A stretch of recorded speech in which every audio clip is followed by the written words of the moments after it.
Amis du roman historique, bonjour. Donc aujourd'hui, nouveau sujet. Aujourd'hui, c'est la Finlande 1939, la guerre d'hiver. Voilà, donc c'est un sujet qui fait terriblement penser à l'agression aussi sur l'Ukraine aujourd'hui. Hein. Voilà, à la fin là, ça a duré beaucoup moins de temps, hein, puisque ça a duré de novembre 39 à mars 40. Hein. Voilà, mais enfin, il y a eu aussi une répercussion ensuite pendant l'opération Barbarossa des Allemands, hein, puisque les Finlandais ont pris l'option de s'allier à l'Allemagne nazie. Ceci dit, l'Union soviétique était alliée de l'Allemagne nazie pendant la première partie du conflit. Hein. Voilà. Donc c'était un renversement d'alliance. Donc j'ai pris comme livre historique le livre de Louis Clerc, hein, qui s'appelle donc La guerre finno-soviétique, novembre 39, mars 1940. Donc c'est aux éditions Economica. Hein, donc attendez voir. Donc ça a été écrit en Economica, c'est écrit en 2015, hein, donc c'est un livre d'histoire très intéressant, hein, donc je vais vous lire des passages, et ensuite, la semaine prochaine, je vous lirai les passages d'un des meilleurs romans que j'ai lus ces dernières années, il faut reconnaître, c'est une petite merveille d'écriture, et c'est très épique, quoi. C'est autour de la personnalité d'un sniper, hein, de cette époque. Donc je vous lirai également des pages le week-end prochain. Donc c'est un livre d'Olivier Norek, Les guerres de l'hiver. Les guerriers d'hiver, pardon. Les guerriers de l'hiver, vous voyez. Voilà, donc c'est aux éditions Michel Lafon. Et c'est récent, hein, c'est tout récent ça. Ça a été publié en 2024. Hein. Voilà, chez Michel Lafon. Livre magnifique. Hein. On lit ça en un éclair tellement c'est prenant. Voilà, donc c'est très épique. Voilà. Donc je vais vous lire des passages dans un premier temps, la base historique, quoi. Hein. Donc je me suis référé d'ailleurs tout simplement à la bibliographie du roman, quoi. Hein. Je ne sais plus où il met ça. C'est un des livres qui est dans la bibliographie. Hein. Il le met en premier d'ailleurs. Hein. Louis Clerc, édition Economica, la guerre finno-soviétique. Et puis il y en a d'autres, mais c'est vraiment mis en premier, le premier, parce que c'est vrai que c'est une base complète, précise, très intéressante. Donc cette guerre, je vais vous dire des passages significatifs, c'est la page 7. Je vais peut-être vous lire la quatrième de couverture. La guerre finno-soviétique de 39-40, ça permet de situer les choses, dite guerre d'hiver, forme l'un des épisodes les plus dramatiques de la drôle de guerre. Enfin, c'est la drôle de guerre, hein, c'était la guerre des Français qui restait l'arme au pied, alors que pendant l'agression de la Pologne par l'Allemagne nazie, aurait pu, sur les arrières allemands, organiser une offensive. Ça, c'était lié à la médiocrité de l'état-major français de l'époque. Alors, les plus dramatiques de la drôle de guerre, géopolitiquement, cette guerre est le résultat lointain de l'effondrement de l'empire tsariste qui crée aux frontières de l'URSS, de l'Union soviétique, une série d'États soumis, dans la fin des années 30, à la pression soviétique. Attaqués par l'URSS, fin novembre 1939, les Finlandais se défendent de façon inattendue face à une armée rouge mal préparée au conflit. La résistance des Finlandais provoque à travers l'Europe un mouvement d'enthousiasme populaire qui menace d'impliquer dans le conflit la France, la Grande-Bretagne et l'Allemagne nazie. Mais sur le terrain, l'armée finlandaise est poussée à bout par une nouvelle offensive soviétique début 40 et les Finlandais recherchent la paix. En mars 40, la Finlande doit signer un traité qui l'ampute de certains territoires mais préserve son indépendance. Cet ouvrage présente pour la première fois en français les différentes phases militaires et diplomatiques de cette guerre d'hiver, mais aussi ses aspects les moins connus, négociations diplomatiques, préparation au conflit des deux armées, société soviétique et finlandaise en guerre, mémoire et utilisation politique du conflit. Louis Clerc est maître de conférences en histoire contemporaine à l'université de Turku en Finlande. Il a fait sa thèse sur les relations franco-nordiques entre les deux guerres mondiales et travaille sur l'histoire des relations internationales dans la sphère nordique. Donc il vit en Finlande, hein, c'est un Français qui vit en Finlande, c'est un historien, et donc son analyse est très intéressante. Voilà, donc page 7, Monsieur Poutine, tiens, on revient souvent à lui. Évidemment, il y a un continuum entre l'agression de la Finlande par les Russes, les Soviétiques, soi-disant, mais les Russes, en 1939, et la même réaction en 2022 de la Grande Russie contre la petite Ukraine. Avant-propos. La Seconde Guerre mondiale reste pour l'ensemble des sociétés européennes un point de référence identitaire et un enjeu politique. Seconde Guerre mondiale, souhaitons qu'en français ça reste comme ça et non pas deuxième, ça voudrait dire qu'il y aura une troisième. C'est particulièrement le cas en Russie, où on a pu constater dans le sillage des événements ukrainiens de 2013-2014, alors ça s'est écrit en 2015, donc l'auteur ne sait pas qu'en 2022 ça aura une autre dimension. Les événements ukrainiens de 2013-2014, l'utilisation faite des références à la grande guerre patriotique menée contre l'Allemagne nazie entre 1941 et 1945. Les responsables soviétiques puis russes ont composé par touches successives le tableau glorieux d'une URSS victorieuse de la lutte contre le nazisme, unie dans le combat, défendant son territoire contre le fléau hitlérien et plus généralement contre un Occident mal défini, mais fondamentalement hostile aux frontières et à l'âme russe. Cette mémoire politique et nationale de la guerre s'établit et se perpétue au prix de quelques simplifications, les aspects les moins glorieux de la politique soviétique étant réinterprétés dans le cadre général d'une narration héroïque.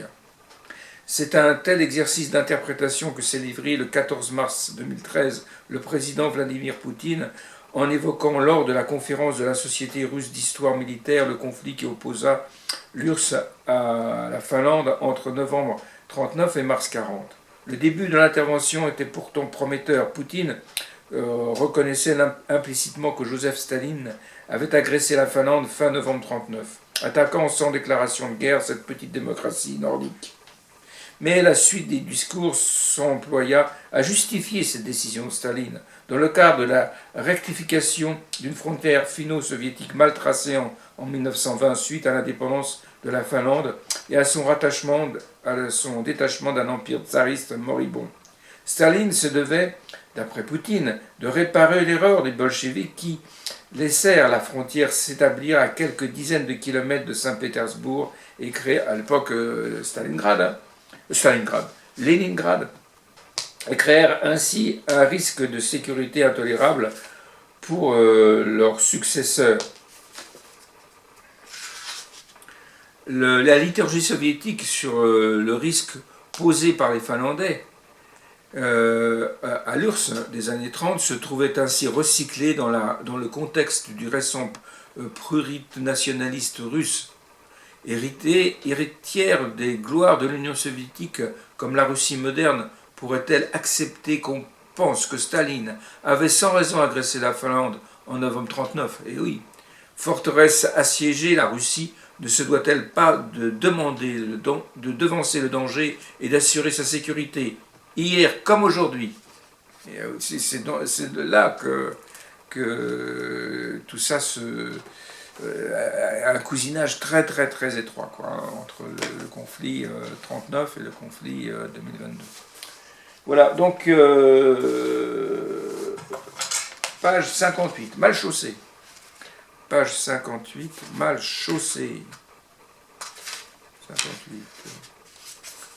57, 58. Mal chaussé, mal habillé et mal chaussé, l'armée rouge en 1939. Alors, Le 28 octobre 1939, Meretskov entame une inspection de la 8e armée prête pour l'opération finlandaise. Les résultats ne sont guère encourageants. Le commandant soviétique relève des manques flagrants dans les connaissances techniques de base de la troupe et des officiers, des problèmes de logistique et d'équipement, une absence totale de préparation au combat en forêt et un mépris aveugle pour les Finlandais qu'on sous-estime largement. Si ces considérations sont balayées par Staline dans l'enthousiasme de la préparation des plans de guerre, elles donnent une image de l'armée rouge à contretemps de la propagande du régime et des plans rédigés par Meretskov pour l'invasion de la Finlande. Alors que l'ordre d'attaque est donné le 14 novembre 1939, de quoi est faite cette armée rouge qu'on envoie en Finlande et que les dirigeants voient déjà déboucher sur la place du Sénat à Helsinki le 21 décembre, jour de l'anniversaire de Staline. Voilà, c'est pareil pour 2022, où dans les 3 jours, les Russes devaient arriver à Kiev.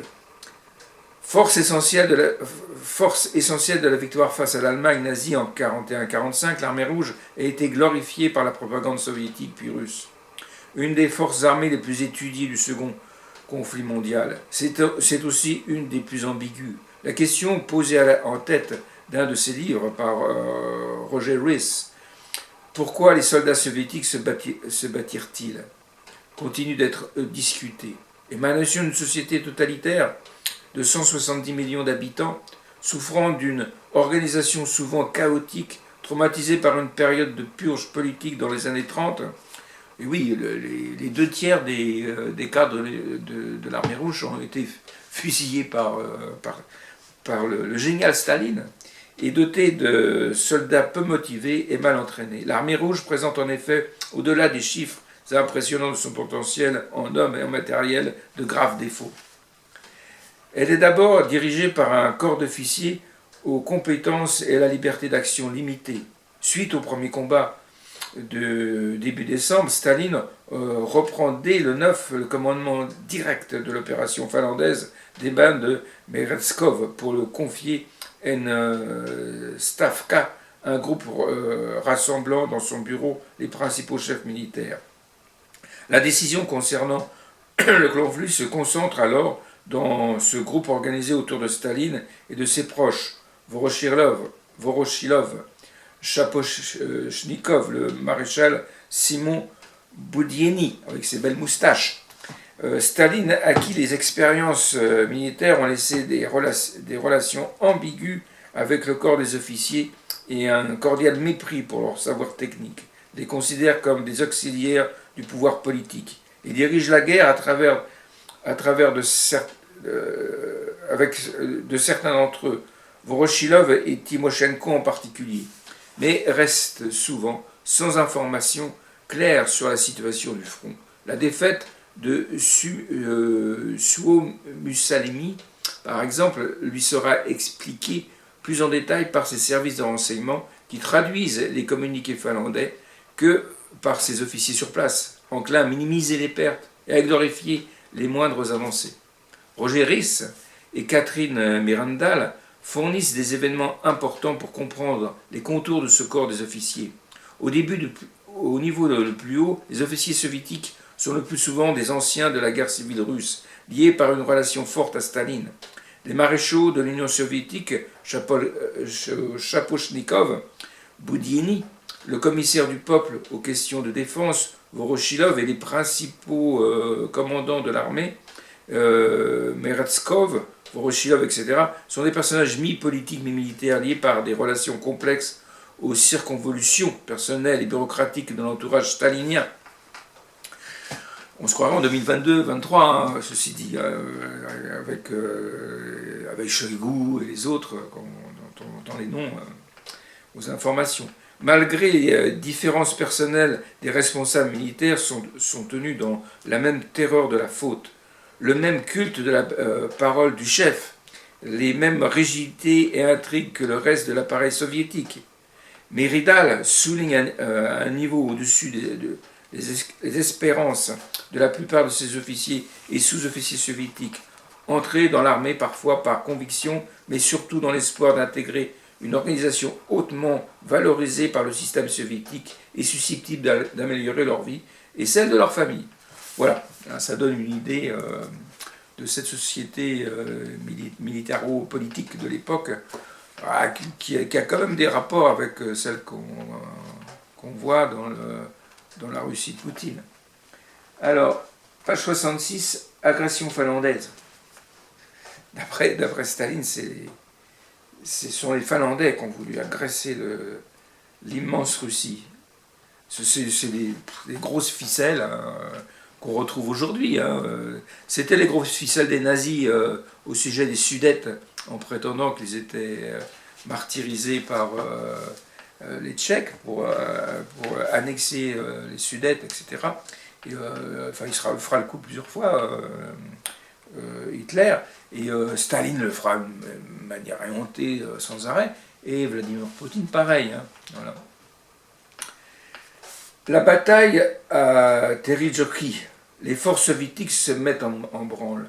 Le 17 novembre, Voroshilov envoie au district de Leningrad un ordre demandant de se préparer à mener, avec l'aide des flottes de la Baltique et de l'océan Arctique, une offensive décisive dont le but sera de détruire les forces maritimes et terrestres de l'ennemi dans un temps très court. À la mi-novembre, la fin des négociations a persuadé Staline d'utiliser l'option militaire de la faire précéder d'une opération psychologique chargée de transférer les personnalités du conflit en Finlande.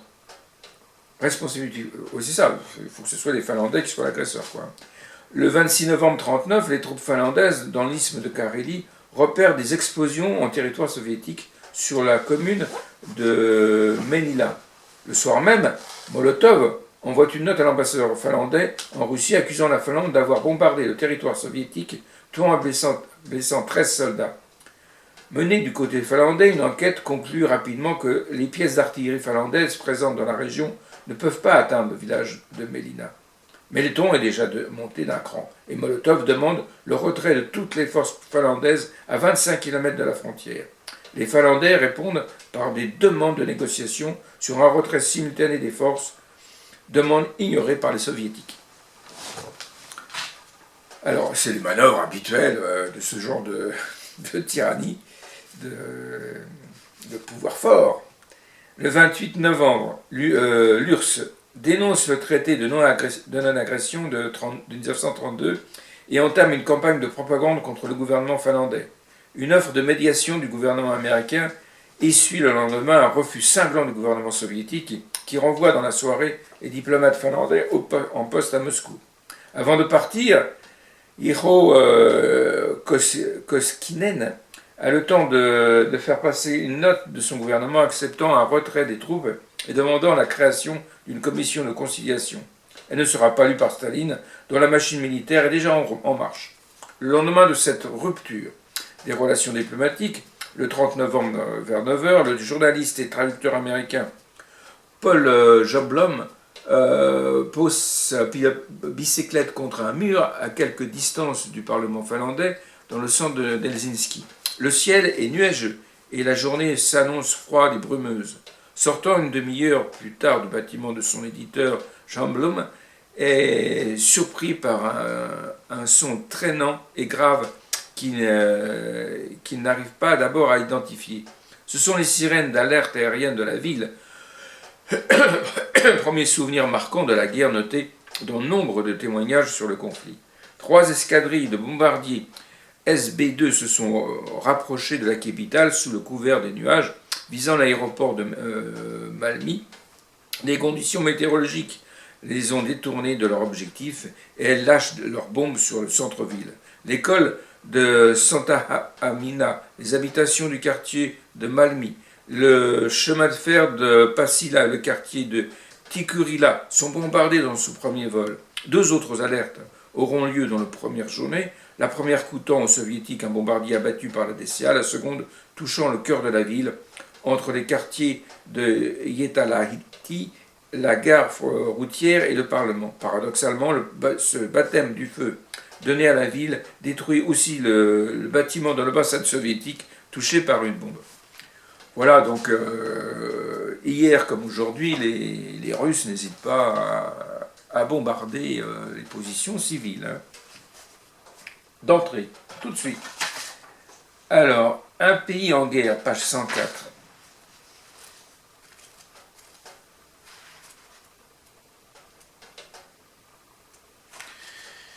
Un pays en guerre. L'esprit de la guerre d'hiver, une société finlandaise unanime. Un des aspects de la guerre d'hiver que les médias étrangers et une grande partie de la littérature généraliste sur ce conflit mettent souvent en avant l'unanimité de la société finlandaise face à son agresseur. Pour le coup, c'est la grande guerre patriotique, la vraie. Société jeune, apaisée certes depuis les épisodes du début de la décennie, la société finlandaise n'en reste pas moins marquée par de profondes divisions qui auraient toutes pu justifier les espoirs de Staline de voir cette société éclater face à l'avancée soviétique. La défaite des Rouges en mai 18, les séquelles autour de la définition de l'unité nationale, les divisions gauche-droite, mais aussi les divisions sociales ou la querelle des langues entre suédophones et finnophones laissent en 1939 des marques persistantes. Or, loin de rouvrir ces divisions, la guerre d'hiver va marquer un rare moment d'unanimité nationale. En effet, ces divisions de la politique finlandaise se passent dans un environnement général où les blessures de 18 ont tendance à se refermer. Cette accalmie s'acquiert au prix de la domination d'une certaine narration de l'histoire nationale. Le récit national blanc est en effet largement dominant dans les années 30 et constitue le standard autour duquel cette unanimité s'organise. Mais le milieu des années 30 voit aussi clairement ce resserrement des opinions autour de certains sujets et une modernisation de la situation politique du pays.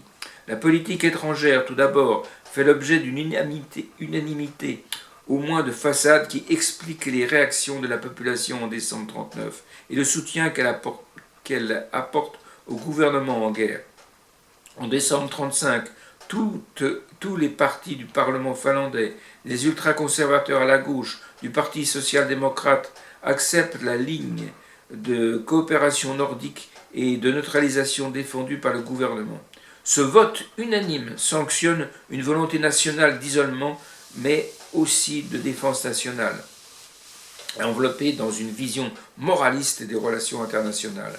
La Finlande ayant déclaré sa neutralité, celle-ci doit être respectée et un État la remettant en cause ne pourrait qu'être condamné.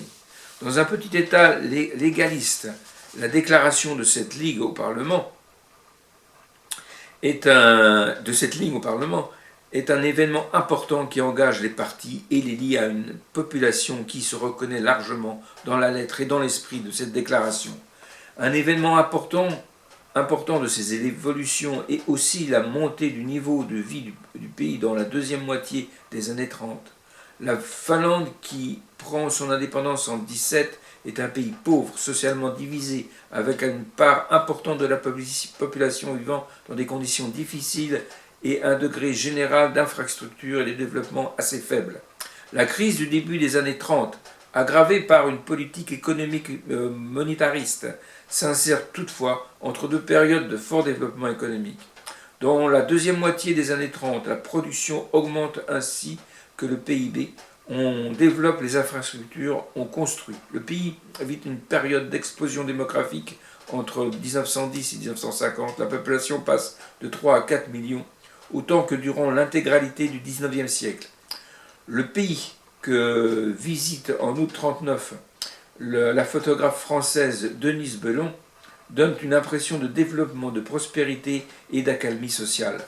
Pour l'immense majorité des Finlandais, la Finlande en 1939 est donc un État qui les représente, qui préside à l'amélioration de leurs conditions sociales et qui a le bon droit de son côté. C'était la réalité. Alors, page 171, amère tristesse.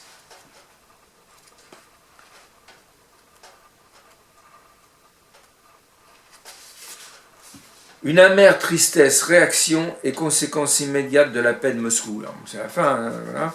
C'est après l'hiver. Le 13 mars, à 10 heures du matin, sur la plupart des secteurs de l'isthme et de la frontière, on ordonne aux soldats soviétiques de tirer toutes leurs cartouches et tous les obus à 11 heures. On annonce, faut pas gâcher, aux troupes que la paix a été signée. Soviétiques comme finlandais décrivent alors le silence irréel qui s'ensuit. Les hommes sortant de leurs abris, de rares scènes de fraternisation entre les lignes, la récupération des cadavres dans l'espace entre les lignes de front. Du côté des Finlandais règne un sentiment d'incrédulité et d'amertume. Malgré les durs combats de février-mars, personne ne croyait que la paix serait signée, surtout à des conditions que la grande majorité de la population juge immédiatement indignes.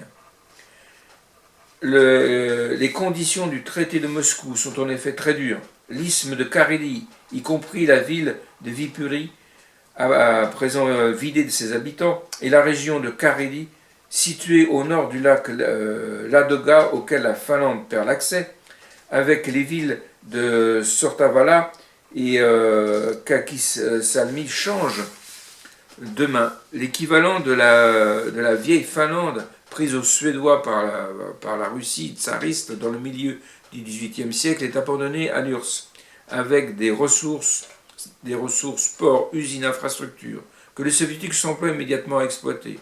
La région de Sala et une partie du corridor de Petsamo sont aussi laissés aux soviétiques, de même que l'île de Sursari, dans le golfe de Finlande, et une base sur la péninsule d'Anko, à une centaine de kilomètres à l'ouest d'Helsinki. Pour une société de 3,7 millions d'habitants, les pertes humaines ne sont pas négligeables, près de 25 000 morts militaires et 1 000 civils, essentiellement civils victimes des bombardements. On ajoutera à cela l'évacuation de quelques 400 000 habitants de Carélie qui devront être relogés dans des conditions difficiles. Commence pour eux une période délicate où leur relogement, souvent sur les terres saisies de paysans, provoquera des réactions semblables à celles attendant les pieds noirs d'Algérie à leur arrivée en France en 1962. Les zones de Carélie prises par l'URSS dans les villes de Viipuri seront peuplées par l'URSS en 1940 par environ 170 000 citoyens soviétiques déplacés dans ces régions. C'est la technique habituelle de ce genre de tyrannie russe. Voilà. Le dommage est également moral. La Finlande de mars 40 sort amère d'une guerre dont le résultat paraît si intensément inacceptable. Le sentiment d'injustice est profond dans la population et les premières réactions sont incrédules. On n'en veut pas au gouvernement suédois et aux Norvégiens qui ont refusé. On en veut au gouvernement, aux Suédois et aux Norvégiens qui ont refusé le passage des troupes occidentales et bien entendu aux Ruskov. Voilà, donc je pense qu'on a fait le tour au niveau de ce livre très intéressant. Je vous engage à le lire, c'est un livre d'histoire, très bien documenté, de la vraie histoire, pas l'histoire de M. Poutine. Et la semaine prochaine, on lira des passages de ce magnifique livre d'Olivier Norek. Donc je vous en parle la semaine prochaine. À très bientôt.